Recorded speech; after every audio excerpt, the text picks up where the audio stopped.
वर्षा, ऐक ना, थोडे बेसनचे लाडू बनवती का? राधाच्या घरी जाऊन येतो, तिला भेटायचं खूप मन होत आहे आणि तिला तुझ्या हातचे बेसनचे लाडू पण खूप आवडतात, त्यामुळे मी स्वतःच्या हाताने तिला देऊन येतो. सुधीरने सकाळच्या वेळी झोपेतून उठलेल्या त्याच्या बायकोला वर्षाला सांगितलं. अहो, मी तर लाडू बनवून देते, परंतु एवढ्या दूर तुम्ही कसं जाणार आहात? तुम्ही तर रिझर्वेशन पण केलं नाही. पूर्ण दिवसभर तुम्ही बसमध्ये उभा राहून जाणार आहात का? सुधीर हसत म्हणाला की मी उभा राहून जाईल, पण मी तिला भेटून येणारच आहे. तू लाडू बनवून ठेव, मी आपल्या दुकानातील कामगाराला सगळं काही व्यवस्थित सांगून येतो. मी दुपारच्या वेळेस राधाला भेटण्यासाठी जाईल. पण दुपारी तर खूप ऊन असतं, एवढ्या उन्हात बसमध्ये उभा राहून तुमची तब्येत खराब होईल. आपल्या बायकोचं बोलणं न ऐकता सुधीर तेथून निघून गेला. दुकानामध्ये जाऊन सुधीरने त्याच्या हाताखालच्या कामगाराला सगळं काही व्यवस्थित सांगितलं की ग्राहक आल्यावर त्यांना कसं बोलायचं, त्यांना सगळा माल कसा द्यायचा, पैसे कसे घ्यायचे आणि माझ्याशिवाय तुला 2 दिवस कसं दुकान सांभाळायचं, या बाबतीत सुधीर त्याला सांगत होता. दुपारच्या वेळी वर्षाने बनवलेले लाडू घेऊन सुधीर त्याच्या छोट्या बहिणीला राधाला भेटायला निघून जातो. सुधीरचं त्याच्या छोट्या बहिणीवर राधावर खूप प्रेम होतं. एकदा सुधीरचे आई वडील दोघेच कोणत्या तरी लग्नाला चालले होते, तेव्हा येताना त्यांचा ऍक्सिडेंट झाला. त्यामध्ये सुधीरचे आई वडील जागीच ठार झाले होते आणि तेव्हापासून सुधीरने त्याच्या बहिणीला राधाला सांभाळलं होतं. सुधीर राधाची वडिलांसारखी काळजी घेत होता. राधाने सुधीरला वडिलांचा दर्जा दिला होता. सुधीरने राधाला चांगले शिकवले आणि एक चांगलं स्थळ बघून तिचं लग्न पण लावून दिले होते. सुधीरचे जेव्हा आई वडील स्वर्गवासी झाले तेव्हा सुधीर 12 वर्षाचा आणि राधा 5 वर्षाची होती. जेव्हा राधा सून म्हणून सासरी गेली तेव्हा तेथील वातावरणच बदललं, कारण जसं राधाने सासरी पाऊल टाकलं तसं त्यांच्या घरात धनसंपत्ती आली. साधारण परिवार आता खूप श्रीमंत झाला होता. एका वर्षातच तिच्या नवऱ्याने नोकरीमध्ये खूप प्रगती केली आणि त्या शहरातील श्रीमंताच्या नावात तिच्या नवऱ्याचं सुद्धा नाव येऊ लागलं. राधा त्या घरात सोनपावलांनी गेली होती. राधा तिच्या सासरी खूप खुश होती. तिचे सासू सासरे तिची मुलीप्रमाणे काळजी घेतात, कारण राधा आल्यापासूनच त्यांच्या घरात एवढी प्रगती झाली होती. शहराच्या मधोमध्ये राधाचा एक मोठा बंगला आहे. तिच्या घरी जाण्यासाठी सुधीरला पूर्ण दिवस जातो. बहिणीची आठवण काढता काढता सुधीर तिच्या घरी पोहोचला आणि दाराची बेल वाजवू लागला. राधाने दरवाजा उघडला. आपल्या वडिलांसमान भावाला पाहून राधाला खूप आनंद झाला. तिने भावाचे स्वागत केले आणि तिने खूप चांगला त्याचा पाहुणचार पण केला.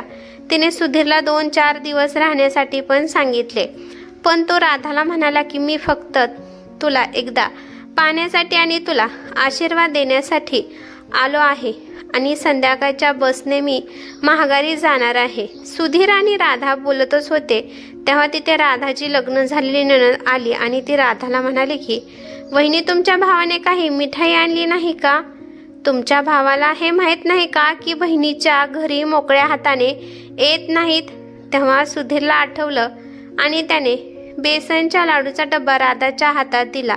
राधाने डब्बा उघडला. बेसनचे लाडू पाहून राधा खूप आनंदित झाली, पण बेसनचे लाडू पाहून तिच्या नणंदने तोंड वाकडं केलं आणि ती म्हणाली की असली पण कोण मिठाई घेऊन येतं का?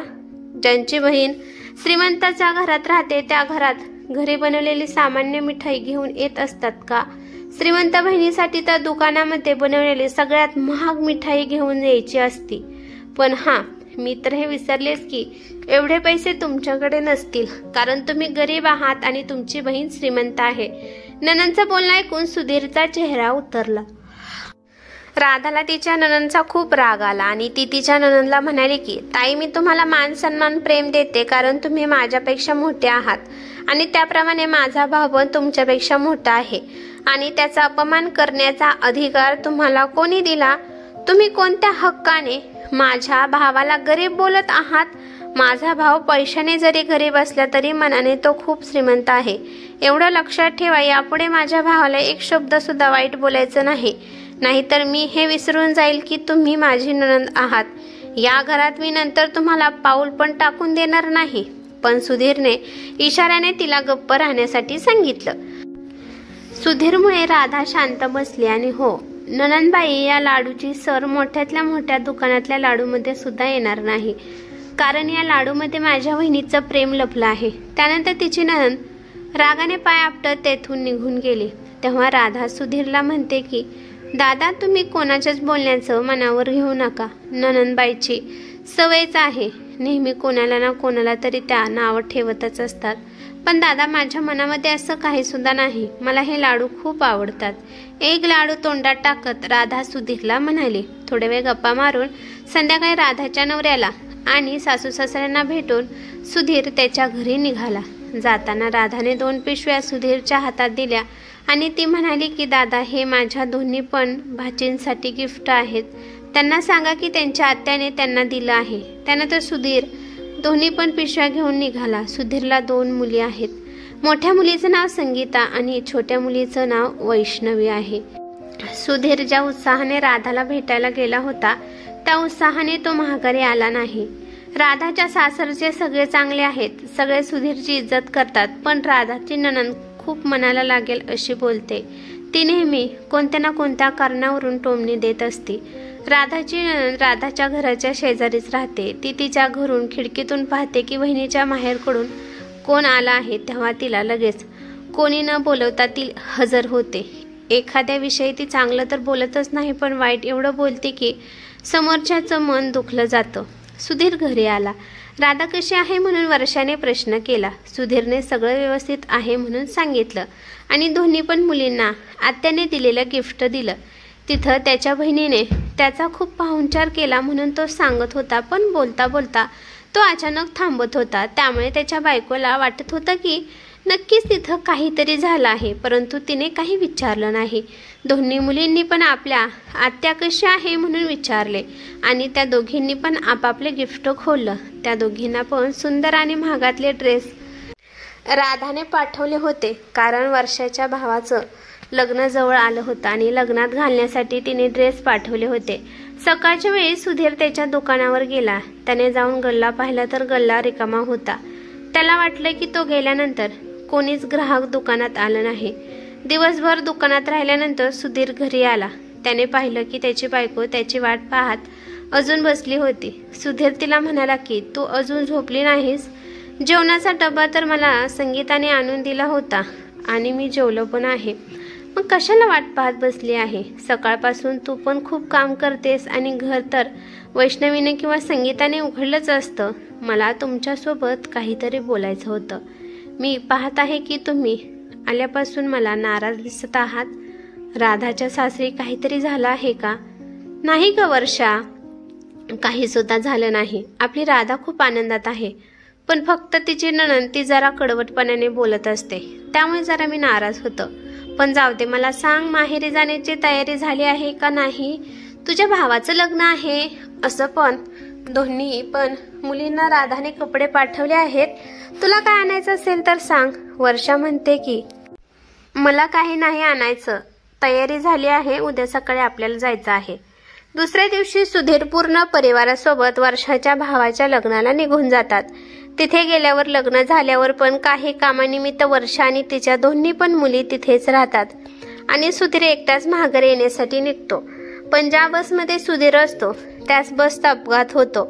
सुधीरला खूप दुखापत होते. सुधीरच्या पाठीचा मणका फ्रॅक्चर होतो आणि त्यामुळे सुधीर काम करू शकत नाही आणि तो बेडवर येऊन राहतो. आणि इकडे सुधीरच्या हाताखाली जो कामगार असतो तो दुकानातील काही सामान घेऊन पळून जात असतो. हळूहळू दुकानात येणारे ग्राहक कमी होतात, कारण सुधीरच्या बोलीमुळे ग्राहक त्याच्याकडे येत होती आणि त्याच्या हाताखाली जो कामगार असतो तो खूप ग्राहकाला ओरडून बोलत होता. त्यामुळे ग्राहकांनी त्याच्या दुकानात येणं सोडून दिलं. दुकानातला माल विकला जात नाही, त्यामुळे कंपनी पण त्यांना माल देत नाही. वर्षाचं पण जास्त शिक्षण झालेलं नसतं, त्यामुळे तिला पण जास्त दुकान सांभाळता येत नाही आणि दोन्ही मुलींना पण त्यांचं कॉलेज असल्यामुळे त्या पण दुकानात जाऊ शकत नव्हत्या. घरातली परिस्थिती खूप वाईट झाली. कसं तरी ते घर भागवत होते. भावाची ही हालत पाहून राधा लगेच त्याच्याकडे येते. भावाची दशा पाहून तिला खूप रडा येते, तरी पण ती मजबूत राहते आणि कोडमडलेल्या घराला आधार देण्याचा प्रयत्न करते. ती तिच्या पैशाने दुकानातलं सगळं सामान भरते आणि नवऱ्याला सांगून एक नोकर त्या दुकानात कामाला लावते, कारण दुकान बंद पडू नये, कारण त्या दुकानावरच सुधीरचं घर चालत होतं. त्यानंतर राधा सुधीरची चांगल्या हॉस्पिटलमध्ये ट्रीटमेंट चालू करते, कारण लवकरात लवकर दादा बरा व्हावा। सुधीरची हालत पाहून डॉक्टरांनी सांगितलं होतं की सुधीरच्या मणक्याचे ऑपरेशन करावे लागेल आणि त्यासाठी 4-5 लाख रुपये तरी खर्च येईल। एवढा खर्च पाहून तर वर्षा तर दंग होते, पण एका क्षणातच राधा डॉक्टरांना ऑपरेशनची तयारी करायला सांगते आणि ती वर्षाला सांगते की वहिनी, तुम्ही पैशाचं कोणतं टेन्शन घेऊ नका, मी आहे, मी सगळं हँडल करते। पण वर्षा तिला म्हणते की राधा, आम्ही तुझ्याकडून पैसे घेऊ शकत नाही। अगं राधा, हा समाज आणि नातेवाईक आम्हाला नावे ठेवतील की मुलीकडून पैसे घेत आहेत आणि आम्ही पापाचे भागीदार बनू। वहिनी, दादा मला वडिलांसमान आहे। आता फक्त हा विचार करा की आपला दादा कसा व्यवस्थित होईल। लोकांच्या बोलण्याकडे दुर्लक्ष करा आणि कोण या दवाखान्यासाठी खर्च करत आहे हे महत्त्वाचं नाही, मला फक्त माझा दादा व्यवस्थित झाला पाहिजे। जर मी माझ्या दादाला व्यवस्थित नाही केलं तर बहीण म्हणून माझा मी धिक्कार करते। दादाने मी आजारी असताना कधीच एकटीला सोडलं नाही। वहिनी, जेव्हा मी 8 वर्षाची होते तेव्हा मला कावीळ झाली होती आणि कावीळ शेवटच्या स्टेपला येऊन थांबली होती। डॉक्टरांनी मी जगणार नाही म्हणून गॅरंटी दिली होती, पण दादाने हिंमत हारली नाही। तो प्रत्येक हॉस्पिटलमध्ये मला घेऊन जात होता आणि माझी ट्रीटमेंट करत होता आणि देवाकडे पण प्रार्थना करत होता की मी माझ्या भावाच्या प्रार्थनामुळे आज जिवंत आहे। त्याच्या इच्छाशक्तीने मला नवीन जन्म मिळाला आहे। जशा प्रकारे दादा माझ्याशिवाय राहू शकत नाही, तसंच मी पण दादाशिवाय जिवंत राहू शकणार नाही।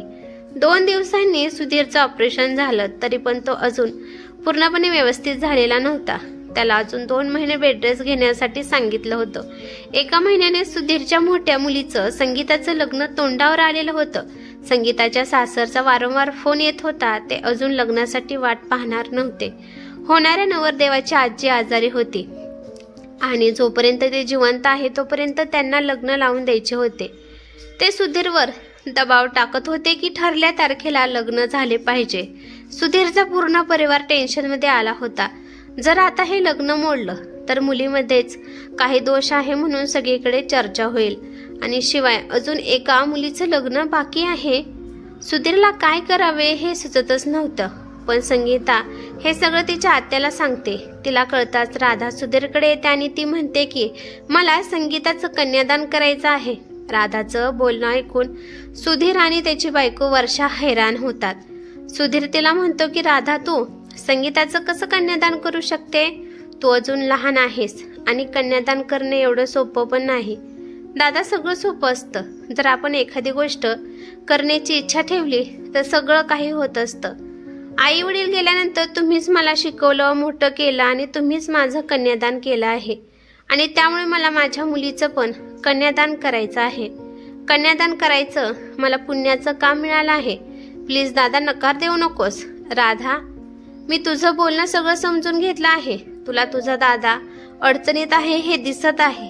कन्यादानाचं नाव पुढे घालून तू लग्नाचा सगळा खर्च करणार आहेस, पण मी अजून तुझ्याकडून मदत घेणार नाही। आधीच तुझे माझ्यावर खूप उपकार आहेत। तू मला एवढ्या मोठ्या आजारातून बाहेर काढला आहे। माझ्या ऑपरेशनसाठी तू खूप पैसे खर्च केले आहेत। तुला माझ्यामुळे आधीच खूप त्रास झाला आहे, त्यामुळे माझ्यामुळे अजून त्रास घेऊ नकोस। दादा, तुम्ही हे काय बोलत आहात? आपण दोघं लहानपणापासूनचे भाऊ बहीण आहेत। आपण एकमेकांची सुखादुःखात साथ देत आहे। जर दुःखात आपण एकमेकांच्या मदतीला नाही आलो तर मग दुसरं कोण येणार आहे? मला एक सांगा, नेहमी भावाचं कर्तव्य असतं का की बहिणीची रक्षा करावी, तिची काळजी घ्यावी, तिची मदत करावी? कधी बहिणीचं कर्तव्य नसते का की तिने पण भावाची मदत करावी, त्याची काळजी घ्यावी, त्याची रक्षा करावी? जर आज तुमच्या जागी मी असती तर तुम्ही मला असं वाऱ्यावर सोडून गेला असता का? प्रत्येक बहिणीला वाटतं की भावाने माझी रक्षा करावी, माझी मदत करावी। तसंच बहिणीला पण वाटत असतं की जेव्हा भाव अडचणीत येत आहे तेव्हा त्याची मदत करावी। त्यामुळे प्लीज माझा हक्क माझ्याकडून हिसकावून घेऊ नका। मला माझ्या पिता समान भावाचं हे दुःख पाहवत नाही। मला त्याची मदत करायची आहे, ती करू द्या। मी ईश्वरचा हात जोडून प्रणाम करते की मला देवाने आर्थिकदृष्ट्या एवढं मजबूत बनवलं आहे की मी माझ्या भावाची मदत करू शकेल। प्रत्येक बहिणीला वाटतं की भावाची मदत करावी, परंतु काही बहिणी सासरच्या दबावाखाली किंवा काही बहिणी आर्थिक परिस्थितीमुळे त्यांना शांत बसावे लागते। पण तुम्ही मला एवढं छान स्थळ शोधून काढलं, माझं लग्न लावलं, माझी सासरची पण चांगली आहेत आणि पैशाची तर काहीच कमी नाही. संगीता फक्त तुमची मुलगी आहे का? माझी कोणती लागत नाही का? तिला पण मी लहानपणापासून माझ्या मुलीप्रमाणे सांभाळलं आहे. देवाने मला प्रत्येक सुख दिलं आहे. मला चांगलं घर, सासू सासरे, चांगला नवरा, 2 मुले. फक्त माझ्या पदरात एक मुलगी नाही आणि तिची पण कमी आज देवाने पूर्ण केली. संगीतामुळे मी कन्यादान करू शकते आणि हो, वैष्णवीचं पुढचं शिक्षण आणि तिचं लग्न पण मीच करणार आहे. अगं राधा, तू हे काय करत आहेस? तू लहान असून सुद्धा मोठी असलेलं कर्तव्य पार पाडत आहेस. नेहमी भाऊ बहिणीला मदत करतो, पण तू आहेस की तू भावाची मदत करत आहेस? तू तर वेगळीच परिभाषा लिहिली आहेस. दादा, जर नात्यामध्ये प्रेम असेल तर आपण काहीही करू शकतो. भाऊ बहिणीचं नातं सगळ्या नात्यापेक्षा पवित्र नातं आहे. तुम्ही मला फक्त कन्यादान करण्याची आज्ञा द्या. मी असताना मी तुम्हाला त्रास होऊ देणार नाही. पाहुण्यांची लिस्ट मला करून द्या आणि त्यासाठी काय काय सामान लागतं हे सगळं मला समजून सांगा. त्यामुळे मी लग्नासाठी चांगली तयारी करू शकेल. राधाचं समजूतदारीचं बोलणं ऐकून सुधीर आणि वर्षा तिला कन्यादानासाठी नकार देऊ शकले नाही आणि जसा राधाने विचार केला होता तसेच तिने संगीताचं लग्न खूप धूमधडाक्यात लावून दिलं आणि त्याप्रमाणे तिने वैष्णवीची पण पूर्ण जबाबदारी घेतली आणि अशा प्रकारे बहिणीने सुद्धा तिचं कर्तव्य पार पाडलं होतं. ही कथा कशी वाटली ते मला कमेंट करून नक्की सांगा. कथा आवडली तर लाईक शेअर नक्की करा आणि चॅनेलवरती नवीन असाल तर चॅनेलला सबस्क्राईब करा. धन्यवाद.